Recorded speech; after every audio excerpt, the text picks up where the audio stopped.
আজ সকাল থেকে দেখো আকাশের অবস্থা, সকাল থেকেই বৃষ্টি পড়া শুরু হয়েছে। জানি না সারাদিন কি হবে। আর এদিকে তো নদীতে জল অনবরত বেড়েই যাচ্ছে, কখন কি হবে কোনো কিছুই বলা যায় না। এদিকে মোটামুটি বৃষ্টি পড়ে উঠোন এখন ভিজে গেছে, আকাশটা প্রচণ্ড মেঘলা, হয়তো পরে আরও বৃষ্টি হবে বেশি করে। তো যাই হোক, বৃষ্টি তো বাইরে পড়ছে, বাইরে বৃষ্টি পড়লেও ঘরের কাজ তো থেমে থাকবে না, যতটা সম্ভব করতে হবে। তো ঘরে আসলাম, এসে বিছানাপত্র তুলে এখন পরিষ্কার করব। আর বৃষ্টি তো পড়ছেই। এদিকে ঘরে এসে দেখো, কালকে যে আমি বিছানার চাদর ধুয়ে দিয়েছিলাম, ধুয়ে দিয়ে রাতে কিন্তু আর বিছানার চাদর পাতা হয়নি, কারণ রাতের বেলা কারেন্ট ছিল না। আর এদিকে গিয়েছিলাম একটু দোকানের দিকে, তো সেদিকে গিয়ে আস্তে আস্তে অনেকটা লেট হয়ে গেছে। কারেন্ট যখন ছিল না, সে কারণে বিছানার চাদর পাতা হয়নি। তো তাই কিন্তু দেখো কোনো রকমভাবে বিছানার চাদরগুলো পেতে ঘুমিয়েছিলাম রাতের বেলা। আর এখন আমি যখন বিছানাপত্র পরিষ্কার করতে এসেছি, তখন এই বিছানার চাদর পাতবো, সব কিছু বালিশের কভার লাগাতে হবে। আর আমার বালিশে শুধুমাত্র একটা কভার লাগিয়ে আমি ছেড়ে দিয়েছিলাম। তো এই সব কিছু করতে তো মোটামুটি মোটামুটি সময় লাগেই। এদিকে আমার মা বসে আছে, বাবা বাড়িতে নেই, বাবা গেছে মামাদের বাড়িতে দিদাকে দেখতে। তো দিদা কালকে রাত্রে অবস্থা খুবই মানে সিরিয়াস ছিল, যে কালকে সবাই আশা ছেড়ে দিয়েছিল যে কালকে রাতেই হয়তো কিছু একটা হয়ে যেতে পারে। তো সেদিক থেকে কোনো কিছু হয়নি। তো রাতের বেলা সাময়িকভাবে বেশি খারাপ হলেও পরে আবার ঠিক ভালো হয়ে গেছে, মানে যেরকম থাকা দরকার ঠিক সেরকমই রয়েছে এখন। বর্তমানে অবস্থা একদম স্বাভাবিক রয়েছে, ভালো রয়েছে। এখন হয়তো আর কোনো সমস্যা হবে না। তো দেখো, কথা বলতে বলতে বিছানার চাদর পাতা হয়ে যাচ্ছে এদিকে। আর গুড মর্নিং সবাইকে, and welcome back to Mousumi lifestyle. Mousumi লাইফস্টাইলের নতুন আরেকটি ভিডিওতে তোমাদের সকলকে স্বাগত জানাই। তো অনেকেই জানতে চেয়েছো আমাদের বাড়ি কোথায়। তো আমাদের বাড়ি হচ্ছে আলিপুরদুয়ারের শালকুমার হাটের পাশাপাশি। তো এদিকটায় পাশাপাশি রয়েছে, এত একটা এসে দেওয়া যায় না। আর এদিকে দেখো কিসের জন্য একটা গান চলছিল, আমি এদিকে একটুখানি নাচানাচি করছিলাম। তো যদিও নাচানাচিটা আমি করতে পারি না, তো মাকে এখন অনেকবার বলি, ছোটোবেলায় তো আমাদেরকে কোনো কিছু শেখাতে পারতে, নাচ গান বা কোনো যেটাই হোক একটা কিছু যদি শেখাতে তাহলে এখন করতে পারতাম। তো যেহেতু কখনো করিনি, সে কারণে কিন্তু কোনো কিছুই হতে চায় না। ওই মোটামুটিভাবে যেটুকু হয় সেটুকুই। আর এদিকে বিছানার চাদরটা পাততে গিয়ে আমি তো একদম বিছানায় শুয়েই পড়ছি, আজকে এতটা অসুবিধা লাগছে।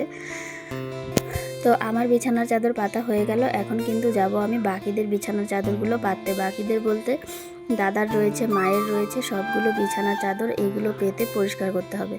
বিছানাপত্রের যা অবস্থা সেটা তো বলারই মতন নয়। আর মশারিটা ভাঁজ করতে গিয়ে দেখো মশারিটা কীরকম হয়ে গেছে, সেটা আমি খেয়ালই করিনি একদম। এই এখন আমি ভিডিও এডিট করতে করতে মানে খেয়াল করলাম যে মশারিটা ভাঁজ করতে গিয়ে মশারিটা এরকম হয়ে গেছে।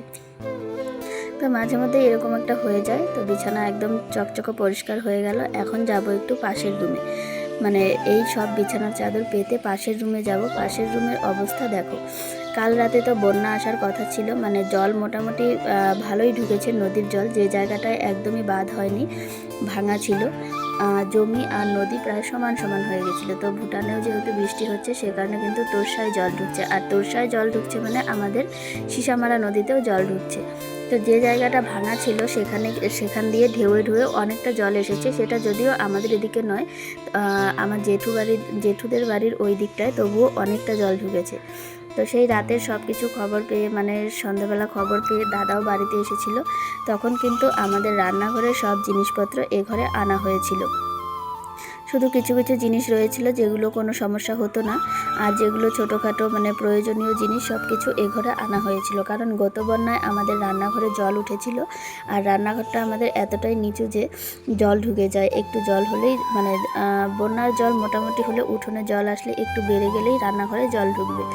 তো এদিকে কুমড়োগুলো গুছিয়ে সুন্দর করে রাখলাম, রেখে এখন এই ভুট্টার ব্যাগগুলো সব কিছু গুছিয়ে রাখবো। আর যেহেতু গত রাত্রে জল আসার কথা ছিল, মানে কোনো রকম আর একটু যদি বৃষ্টি হতো বা ভারী বৃষ্টি কোনো রকম হতো, তাহলেই কিন্তু জল ঢুকে যেত। মাঝখানে বৃষ্টিটা থেমে যাওয়ায় অনেকটা পরিমাণ সুবিধে হয়েছে, যে বৃষ্টির জল ঢুকতে পারেনি, বৃষ্টি বেশি হলে জল ঢুকে যেত। বৃষ্টিটা থেমে গিয়ে অনেকটা ভালো হয়েছে। বৃষ্টিটা যদি না থামতো তবে অবশ্যই জল ঢুকে যেত, সেটা নিয়ে কোনো সন্দেহ ছিল না। তো রান্নাঘর থেকে যে জিনিসপত্র এ ঘরে আনা হয়েছে, তো কারেন্টই ছিল না, অনেক মানে এদিক সেদিক করে রাখা হয়েছে। সেই জিনিসপত্র এখন সব আমি গুছিয়ে আলাদা আলাদা করে এক এক জায়গায় রাখবো। তো তার জন্য অনেকটা সময় লাগবে। দেখো এই রসুনের বস্তা, ধানের বস্তা, এই সব কিছু কিন্তু বাইরে ছিল। তো এইগুলোকে এনেছি ঘরে ঘরে ঘরে এনে এদিক সেদিক করে অন্ধকারের মধ্যে রেখে দিয়েছি। এইগুলোকে তো এখন গুছিয়ে পরিষ্কার করতে হবে। আর এই যে দেখো এই যে রসুনের এটাও বাইরে ছিল, মানে বাইরে বারান্দায় ছিল, ওইগুলো সব ঘরের ভিতর চলে এসেছে। তো এগুলো এখন ঘরেই থাকবে। রসুনটা মোটামুটি শুকিয়ে গেছে, 2-1 দিন আর রোদ্রে দিয়ে বস্তায় ভরে তুলে রাখলেই হয়ে যাবে। আর এই যে হচ্ছে এই ঘরের দরজা, যেটা একদম খুলতেই ইচ্ছে করে না, খুললে বারবার মুরগির অত্যাচার হয়। আর এই দরজার রয়েছে ধান, তো এই ধানও বস্তায় ভরে তুলতে হবে। ঘর দোর সব কিছু পরিষ্কার করে দেখো বৃষ্টি মোটামুটি থেমে গেছে, আর এই দিকটা মোটামুটি শুকিয়েও গেছে। এখন হচ্ছে এই বাসনপত্রগুলো মেজে পরিষ্কার করব। গত রাত্রে ডাল সব কিছু ছিল, এইগুলো কি বলে, ডালটা নষ্ট হয়ে গেছে, খাওয়া দাওয়া হয়নি। এত বৃষ্টির মধ্যে খাওয়া দাওয়া, কারেন্ট নেই, কোনো কিছুই হয়নি। তো সব কিছু যতটুকু যা বেঁচেছিল সব ফেলা হয়ে গেল। আর আমি আসলাম বাসন ধুয়ে দিতে। মায়ের আজকে শরীরটা বিশেষ ভালো নেই, মানে প্রেশারটা একটু হাই হয়ে গেছে, প্রেশারটা লো হয়ে গেছে। আর এতটাই লো হয়েছে যে মা হাঁটতে চলতে অসুবিধা হয়ে যাচ্ছে, আজকে শরীরটা দুর্বল হয়ে যাচ্ছে। সব কিছু মিলিয়ে এত টেনশন, এত দৌড়ঝাঁপ, সব কিছু মিলিয়ে মা কিন্তু এইটুকু অসুস্থ হয়ে গেছে। তো মা এখন একটু রান্নাঘরে আছে, রান্নার দিকটা মা দেখছে, যদিও সব কিছু রেডি করে দিয়েছি। আর আমি বাসনপত্র মেজে বাইরের সব কাজগুলো শেষ করছি, যাতে বাইরের কোনো কাজে মাকে হাত লাগাতে না হয়। আর রান্নাঘরে রান্নাটা করবে, বাকি সবটা আমি সামলে দেবো। তো ঝাড়ু দিয়ে নিয়ে যেতে চেয়েছিলাম গেটের ওই দিক দিয়ে, তো ওই দিকে নেওয়া যাবে না, কারণ হাওয়া ছেড়েছে, হাওয়ার জন্য কিন্তু ওই দিকে ঝাড়ু দিয়ে নেওয়া যাবে না। আর আকাশটা একদম কালো হয়ে আসছে, এতটা পরিমাণ কালো হয়ে আসছে, মনে হচ্ছে এক্ষুনি বৃষ্টি চলে আসবে। তো এই দিকটা আগে ঝাড় দিচ্ছি, মানে এখন দিচ্ছি, তারপর কিন্তু গেটের ওই পাশটা ঝাড় দেব। আর এই যে এখানে দেখো সুপারিগুলো রাখা রয়েছে, এইগুলো কিন্তু কেটে দিতে চেয়েছিলাম, শুধুমাত্র আকাশের এই মানে ঢংঢাঙের জন্য কিন্তু আর কাটাকুটি হচ্ছে না, সুপারিগুলো শুকনোও হচ্ছে না। তো ও এসেছে চুল কাটবে বলে কেচির খোঁজে, কিন্তু কেচি তো ঠিকঠাক নেই। তো ও চুল কাটবে, দেখা যাক। এখন ঘরে বললাম দেখতে একটুখানি কোথায় কেচিটা আছে, মানে আমার যে কাপড় কাটার কেচি, ওটা দিয়েই ওকে বললাম চুলটা কেটে নে আজকে, আর শুধু আজকেই, আর কিন্তু পাওয়া যাবে না ওটা। তো যাই হোক, ও খোঁজাখুঁজি করছে, আর আমি এদিকে উঠোনটা ফটাফট করে ঝাড়ু দিয়ে নিচ্ছি। আকাশের অবস্থা খুবই খারাপ, কখন বৃষ্টি চলে আসবে কোনো ঠিক নেই। এদিকে তো আমিও ভাবছি একটুখানি চুলটা কেটে নেব। তো উঠান ঝাড় দেওয়া অর্ধেক রেখে গিয়েছিলাম ছাগলটা আনতে, 1-2 ফোঁটা করে বৃষ্টি পড়া শুরু হয়ে গেছে। তো আগে ছাগলটা নিয়ে আসি, তারপর বৃষ্টি মাথায় নিয়েও উঠোনটা ঝাড় দেওয়া যাবে। তো ছাগল আনতে গিয়ে এই লজ্জাবতীর গাছটা দেখলাম, দেখে সেই ছোট্টবেলার কথা মনে পড়লো। আগে যখন লজ্জাবতীর গাছ দেখতাম, তখনই এভাবে হাত দিয়ে পাতা বুঝিয়ে দিতাম, তো কত সুন্দর লাগতো। দেখো একটা গাছেরও কত লজ্জা। সেখান থেকে এসে ছাগল বেঁধে উঠোনটা বাকিটা ঝাড়ু দিয়ে তারপর স্নান করে চলে এসেছি ঠাকুর ঘরে পুজো দেওয়ার জন্য। তো পুজো দেওয়ার জন্য এসেছি, আর আমার চুলটা দেখো, আমিও কিন্তু চুল কেটে নিয়েছি আজকে। কারণ হচ্ছে চুলের আগালটা এতটাই হয়েছিল যে চুলটা আর ঠিক করে রাখা যাচ্ছে না, চুলটা একটু কেটে নিয়েছি, তাহলে সুবিধা হয়ে গেল। মানে লেয়ার অ্যান্ড ফেদার কাট ছিল যেহেতু, সেই জন্য কিন্তু চুলের আগাগুলো একদম ফেটে ফুটে গেছে, যার জন্য চুল বাড়তে পারছে না এখন। আর চুলটা আমার যত বেশি লম্বা হয়, আঁচড়াতে গেলে ততই প্রবলেম হয়, আর ততই বেশি চুলটা ঝরে যায়। সে কারণেই চুলটা একটু কেটে দিয়েছি, যার জন্য এখন ভালো হয়েছে। মোটামুটি কিছু 1-1.5 মাস পরেই আবার সেম হয়ে যাবে, লম্বা হয়ে যাবে, কোনো সেটা নিয়ে অসুবিধা হবে না। কথা বলতে বলতে দেখো ঠাকুরের এখানে সব কিছু সাজানো হয়ে গেল, আর প্রসাদ, ধূপকাঠি, প্রদীপ সব জ্বালানো হয়ে গেছে, এখন শুধু পুজো দেওয়া।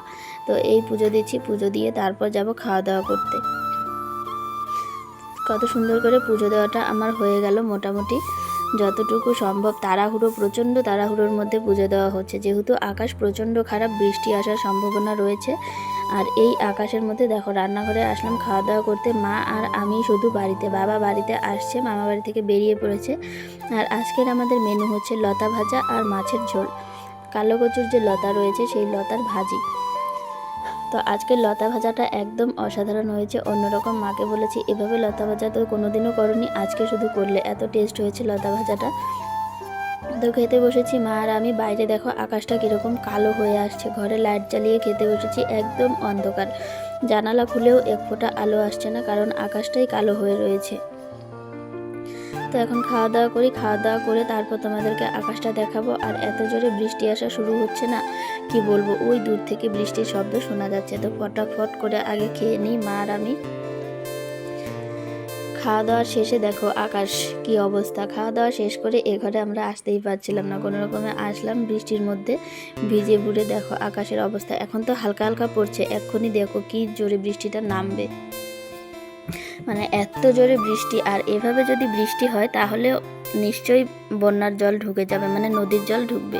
দেখো কি পরিমাণ বৃষ্টি শুরু হয়ে গেছে। তো আজকের ভিডিওটা তোমাদের সবার কাছে কেমন লেগেছে অবশ্যই কমেন্টে জানিও। আর ভিডিওটি ভালো লাগলে লাইক কমেন্ট শেয়ার করে পাশে থেকো। আর যদি ভালো লেগে থাকে তাহলে অবশ্যই সাবস্ক্রাইব করে দিও। আজকের মতো টাটা, দেখা হবে কাল।